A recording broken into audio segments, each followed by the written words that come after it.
Yo, what's going on YouTube? It's your boy Jan Moses, back here with another salary cap lineup builder video. Just like we did on Tuesday, I'm going to be uploading a video today covering two of the lineups that I'm strongly considering running in salary cap with today's salary changes in mind, recording this and hopefully uploading this on Saturday, March 15th. I want to get into the habit of uploading these videos on the same day that I do the salary cap report episodes, which is on Tuesday and then again on Saturday, because when I record those salary cap report episodes, the purpose of those videos are mostly to go over the salary changes, maybe open up some packs, which by the way, I do have a few diamond packs that I want to open up in this video since I forgot to open them up in the salary cap report episode from earlier this morning. But in those SC report episodes, I don't really have the time before those videos to properly work on my lineups because I tend to record those episodes pretty early in the morning. And the purpose of those episodes is to get that information out to you guys so that you guys have time, in the morning or early afternoon to piece together your lineups based on the information that I gave you and the information that you guys uncover going through your collections and seeing what players you have who I may not have, who have seen their salaries maybe drop and are now in contention for joining your lineup. And the same thing with me. I upload those salary cap report episodes, I go on with my day, and then I free up a little bit later on.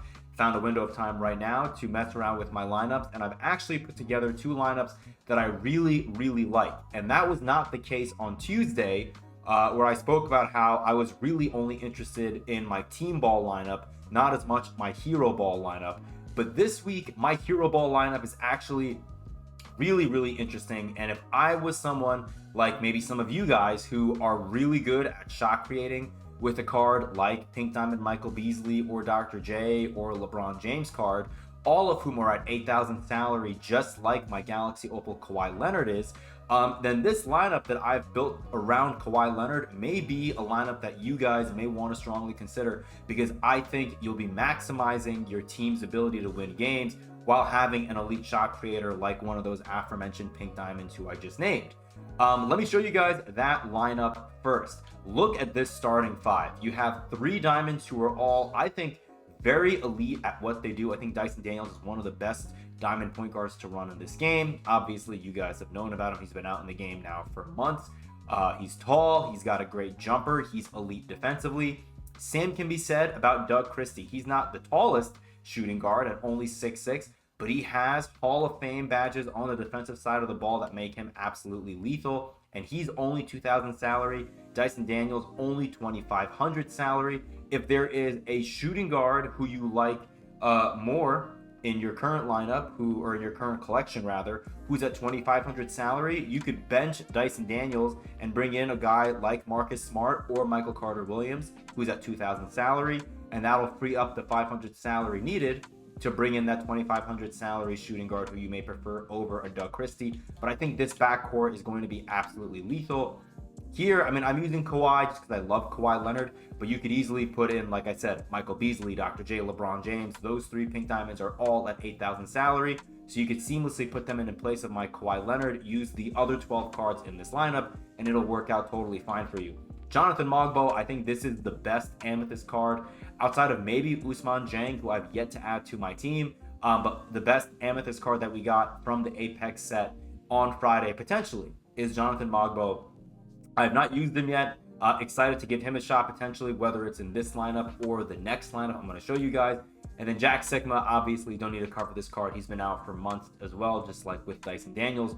Really good center card, and this is, a card that I really like without even having him badged out. So yes, excellent card. The other thing I want to point out, because we've talked about it in the past when I'm covering a lineup like this, you may not really care about the bench. I still care about the bench even with a lineup like this, because this lineup is eating up 78% of my salary cap just with the starting five. The starting five is eating up 16,000 on the nose of the 20,500 salary that we have available to us under the cap. And so we only have 4,500 more salary to mess around with, and I feel like we've maximized that with what we have here on the bench. Mario Chalmers and Quentin Post, two of my favorite cards to run in salary cap, being able to run pick and pop with the two of these cards is going to be a lot of fun to do in the few minutes that they're going to play while I give my starters some breathing room. Bilal Coulibaly and Scottie Pippen, you could easily replace Scottie Pippen with another Ruby card who you like for 800 salary. Maybe that's James Posey, who's another card I was considering putting in place of Scottie Pippen. You could have some elite defense from your 1, 2, and 3 with those cards that I mentioned. Tristan da Silva, I think, is one of the key glue guys to run in salary cap if you're running a lineup like this and you need to try to squeeze out a quality player with just 300 salary remaining. Tristan da Silva is one of those cards. He has replaced Jarvis Hayes, who was one of my favorite emeralds to run in the first few seasons of salary cap in NBA 2K25 MyTeam. Tristan da Silva has replaced Jarvis Hayes. He's so damn good. Honestly, those NBA storylines cards, as they continue to get upgrades, it's going to be really tough to move on from their predecessors because, I didn't have Jonathan Mogbo's Emerald. If I did, it might be hard for me, or it might have been hard for me in that scenario to bench the Emerald Jonathan Mogbo for the Amethyst version, because I've heard that the Emerald is really good and you're able to use the Emerald if he's at 300 salary for quite literally a fifth of the salary that Amethyst Jonathan Mogbo is going for. Obviously, Jonathan Mogbo's Amethyst has a bunch of really nice badges. And when it comes to Tristan da Silva, his only other card, I believe, is the Pink Diamond that we got during All-Star Weekend. I'm not going to be running that card under any circumstances, similar to with Bilal Coulibaly and Stephon Castle currently. This bench lineup is really nice. As good of a bench lineup as I could have put together. Again, unless you want to bench Scottie Pippen for James Posey, which I might do if I run this lineup. This starting five, I think, is elite. It's going to be a lot of fun to run, and it's going to be incredible. I mean, defensively, you can argue that Jack Sikma is your worst defender. And if that's the case with any lineup you put together, I am very, very happy. Obviously, if you run a lineup where you have Michael Beasley, Beasley may be your worst defender, but even then, if that's the case, you will take that in stride. I think this is a great lineup to run with a guy like Michael Beasley. If you have a guy like Dr. J, and you want to run him at the 2, then you could find someone else to run at the 3 that's 2,000 again or 2,500 salary. I think you can easily find a way to make that work. Moving on to the team ball lineup. This is the lineup that I am more than likely going to run. It's a little difficult for me to get excited about this lineup just because Gerald Green was 6'8", and given the playbook that I'm running, which I am not yet ready to reveal because I'm still labbing it, me being 7-0 though, it's not in large part because of that playbook, but being able to mix in some plays from this new playbook that I've been labbing for a little bit has made it a little more easy to, like, if I'm winning a game, to really put my foot on, my opponent's virtual throat, I guess, and increase that lead from a 10-point lead to like a 15 or a 20-point lead. The playbook's been a lot of fun to run, and I enjoyed running it with Gerald Green at the 3. I kind of need Mikal Bridges to be at the 3 for me here because that's the card I want to shoot with the most. But this is the lineup I have currently. I couldn't find a way to make it work with Dyson Daniels, so I'm going to have to run either Marcus Smart or Michael Carter-Williams. I am somewhat considering Michael Carter-Williams, even though he's not nearly as good on defense as Marcus Smart, because Michael Carter-Williams has that Hall of Fame dimer, and I love having Hall of Fame dimer. I'm praying that on Tuesday we see Tyreek Evans' salary drop down to 2,500 even. That would make me a very, very happy man, but we'll have to wait and see. One change that I'm strongly considering doing with this lineup, which I guess before I talk about changes, let me go through it a little bit, right? Marcus Smart and Tumani Kamara. I think this is going to be an even better version of what I had defensively with DeLon Wright and Kamara. Obviously, they're both the same exact salary, and so if, when push comes to shove, I'd rather go with Marcus Smart because I like Smart's jumper a little bit more off the dribble than I do DeLon Wright. And again, they are the same exact salary. We can compare the two of them. I don't know what the badge difference is. Let's see here. 11 more golds for DeLon Wright, but then 6 more Hall of Famers for Marcus Smart. And one of those 8 being on-ball menace is really, really nice. Marcus Smart's obviously an absolute demon of a card. But another change I was contemplating making, assuming I keep Marcus Smart, because I'm still considering Nikola Topic in the back of my mind and then maybe upgrading one of my other positions, is I could bench Tumani Kamara if I wanted to, and I could bring in a card like Is he shooting guard? I think he's a shooting guard, right? Is he small forward? Hold on. Please, yes, Ron Holland, who I talked about in my previous video. I love Ron Holland. I think he's an elite defender. I made bench Toumani Camara so I could free up 800 salary so that I could bring in a player in place of James Posey. I love James Posey. He has 21 badges. I believe they're all on gold too, which, like, that's great. He's a great Gems of the Game card to run. But if I wanted to add a little more juice, my current mindset when it comes to lineup building, especially with a lineup like this, where, again, it's equal opportunities. It's a team that doesn't have anyone that's more than 5,000 salary. I want to be able to bring in more juice off the bench, and I really want to try to bring in as many of the Amethyst players that we get on Fridays who I like into this lineup as possible. And I'm currently between two cards. The first of whom is, well, I guess JT Thor, but he's 1,500 salary. We could consider JT Thor, honestly, now that I think about it. Depends on his jump shot. Jared Vanderbilt is the first card. I feel like I didn't love his jump shot, but he's absolutely elite defensively. So he's one card. Again, JT Thor is two. Ousmane Dieng, who I've yet to add to my team. I have to go buy him currently.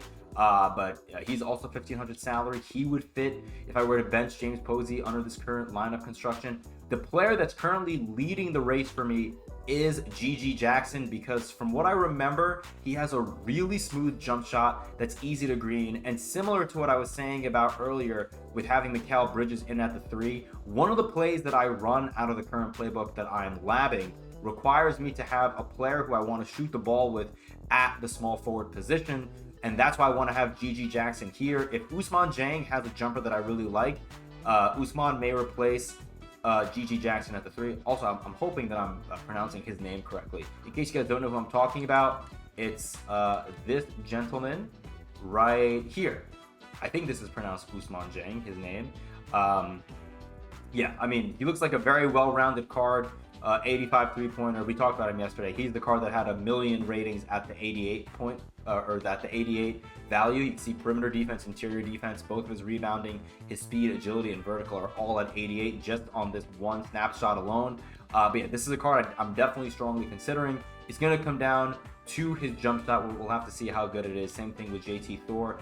Cam Whitmore, another card that I'm debating bringing in. If his jumper is really good, I may throw him in at the backup shooting guard, or at the starting shooting guard, and then move Ron Holland and then Bilal Coulibaly up and have that happen. So I'll just show you guys what that would look like very quickly, just to see. Again, I'm not totally sure what I want to do here. We could easily do something like, hold on. It'll be like this, and then I'd have to, I see, shooting guard primary. Yes, I'd have to do this, and then I'd have to bring Bilal Coulibaly in right here. So like a lineup like this could work, and then whenever I'm in a situation like this where I'm at, you know, a point where I'm 100 salary below the max, I will always bench Pat Bev or whoever one of my point guards that I have at 200 salary, and I'll bring in a card that's at 300 salary. Lonzo Ball is one of the cards I always look at. He's at 500. Not going to run him, so I'm more than likely going to bring in my guy Stephon Castle, who's still only at 300 salary, just because God forbid you have it. I mean, okay, God forbid is a little dramatic.